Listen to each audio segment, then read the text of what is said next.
NBI Director Melvin Matibag nagsampa naman ng ethics complaint sa Kamara laban kay Cavite 4 District Representative Kiko Barsaga. Si Eden Santos sa report. Eden? Yes, when personal na nagtungo sa tanggapan ng Secretary General ng House of Representatives, si National Bureau of Investigation Director Melvin Matibag. Si Matibag ay naghain ng ethics complaint laban kay Cavite 4th District Representative Kiko Barzaga dahil umano sa mga pahayag nito sa kanyang Facebook account kaugnay ng shooting incident sa Senado. Ayon kay Matibag, very offensive para sa mga tauhan ng NBI ang mga post sa SOCMED ng kongresista gaya ng sinabi nito na may tangkang assassination sa Senado. Dagdag pa ni Matibag na patong-patong na kaso ang posibleng harapin ni Barzaga dahil hindi lang ethics complaint kundi maging plano nilang pagsasampa ng kasong kriminal laban sa kongresista.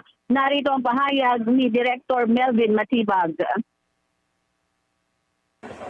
Ito yung mga post niya, yung sinabi niya that there's an attempt of assassination doon sa NBI. Tapos sabi niya na nagbabarilan. There are 9 posts na trace namin doon sa account niya.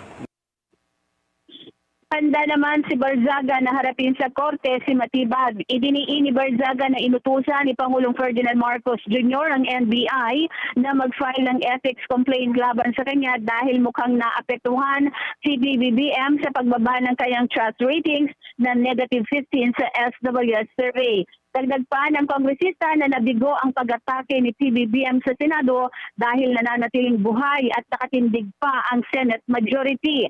Magugunita na simula ng maupo ang mga bagong mayorya sa Senado ay sunod-sunod na ang pagtatangka ng minority bloc na mabawi umano ang majority bloc sa pamamagitan ng kanilang iba't ibang pakulo gaya ng walkout at kudeta.